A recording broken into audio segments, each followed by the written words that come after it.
we're considering matters of public importance. I call them for question. Thank you, Mr. Speaker. It gives me great pleasure to speak on this matter of public importance, and the launch today, as outlined by Dr McDonald, Member for Macquarie Fields, by ACON ending HIV. The Minister for Health and Minister for Medical Research, Gillian Skinner, has marked World AIDS Day last year by launching the HIV strategy aimed at driving down new infection rates and making testing and treatments far easier to access. And the Minister unveiled the strategy, New South Wales HIV Strategy 2012 to 2015, a new era, at the World AIDS Day event at the Powerhouse Museum, saying it was possible to dramatically reduce new HIV infections in New South Wales by increasing testing, improving access to treatment, and reinforcing proven measures like condom use and harm reduction. Now, what we saw today from ACON addresses all of those things, and Dr McDonald, the member for Macquarie Fields, very succinctly summed up the vast, the majority of what was portrayed to us today. But one of the things that I found most striking was with the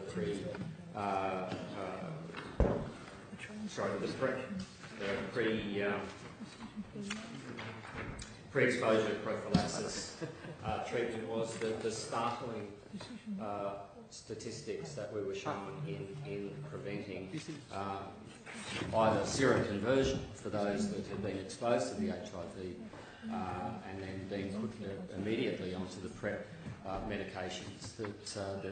There's low rates of seroconversion, but also the amount of viral load which is decreased in those that actually take on and consistently use the antiretroviral drugs.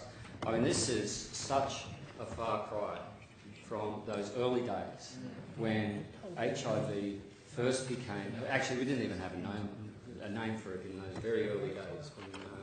And I remember the news reports well back, I think 1981, coming from this, they called it the gay cancer. Nobody knew quite what it was, how it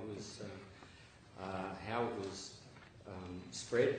And when they did finally identify the virus, then in many ways those who were tested and found to be positive, it was considered, and for many, 6,000 Australians, indeed it was a death sentence. 16,000 people, 7,000 people died from age-related illnesses after being infected with the HIV virus. Now, in those early days, it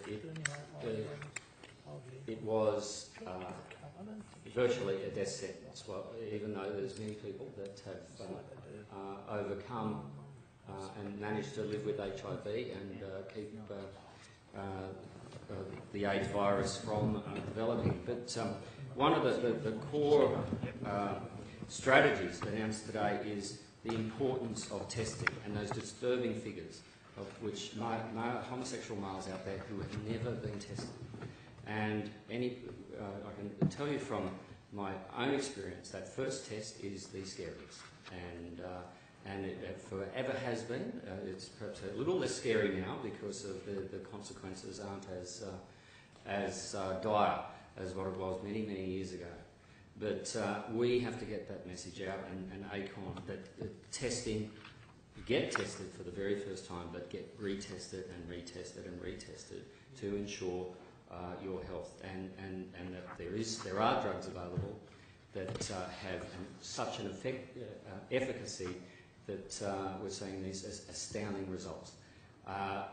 We have a proud history of bipartisanship in how we have dealt with HIV and AIDS in this country, and I think today marks a new era, because not only is ending HIV infection rates in New South Wales, seeing them become zero, not only is it aspirational, it is achievable.